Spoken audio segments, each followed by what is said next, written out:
जी हाँ भाइयों, आपके अपने ग्राम सभा बिरभानपुर वार्ड नंबर 123 से कर्मठ, ईमानदार व भावी प्रत्याशी चंद्रमा प्रसाद विश्वकर्मा को चुनाव चिन्ह अनार पर मोहर लगाकर भारी से भारी मतों से विजयी बनाए।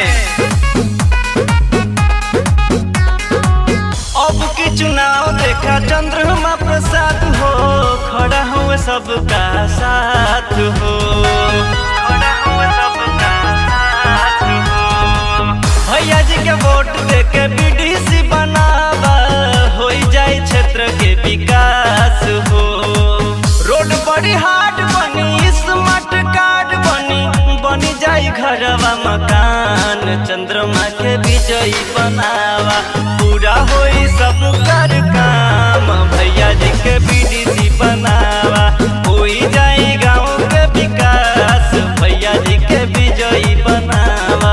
चंद्रमा भैया जिंदाबाद, जिंदाबाद जिंदाबाद, चंद्रमा भैया जिंदाबाद, जिंदाबाद जिंदाबाद, चंद्रमा भैया जिंदाबाद, जिंदाबाद जिंदाबाद, चंद्रमा भैया जिंदाबाद, जिंदाबाद जिंदाबाद।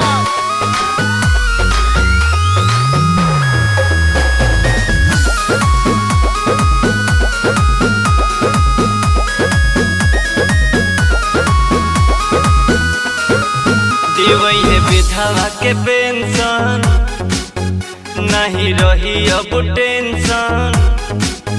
बहू बेटी के होई हर हाल में प्रोटेक्शन। ए चाची ए चाचा, देवई है विधवा के पेंशन, नहीं रही अब टेंशन। बहू बेटी के होई हर हाल में प्रोटेक्शन। वोटिया महान बाहो, वोटिया समान बाहो, वोटिया से बढ़ता ईमान। भैया जी के विजयी बनावा, पूरा होई सब कर काम। भैया जी के बीडीसी बनावा, होई जाए गाँव के विकास। चंद्रमा के विजयी बनावा। जी हाँ भाइयों, आपके अपने ग्राम सभा बिरभानपुर वार्ड नंबर 123 से कर्मठ, ईमानदार व भावी प्रत्याशी चंद्रमा प्रसाद विश्वकर्मा को चुनाव चिन्ह अनार पर मोहर लगाकर भारी से भारी मतों से विजयी बनाए।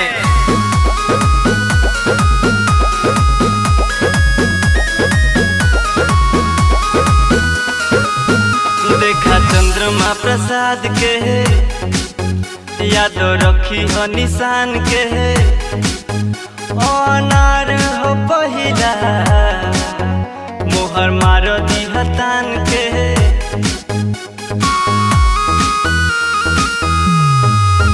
देखा चंद्रमा प्रसाद के याद रखी हो निशान के।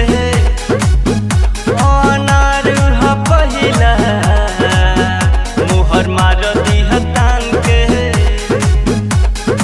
शिक्षित समाज होई, सरकारी विकास होई बाल बेटी के समान। भैया जी के बीडीसी बनावा, होई जाए गाँव के विकास। चंद्रमा के विजयी बनावा, पूरा होई सब कर काम। चंद्रमा के बीडीसी बनावा। चंद्रमा भैया जिंदाबाद, जिंदाबाद जिंदाबाद, चंद्रमा भैया जिंदाबाद, जिंदाबाद जिंदाबाद, चंद्रमा भैया जिंदाबाद, जिंदाबाद जिंदाबाद, चंद्रमा भैया जिंदाबाद, जिंदाबाद जिंदाबाद।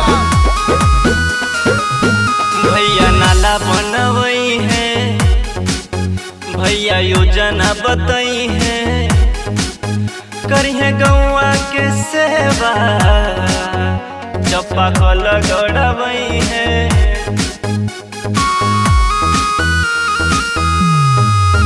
भैया नाला बनवई है, भैया योजना बताई है।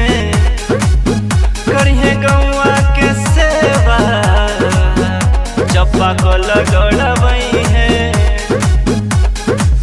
कमलेश कुमार करे रउआ से गुहार, सुनाली हम मनीष के पुकार। भैया जी के बीडीसी बनावा, होई जाए सब कर काम।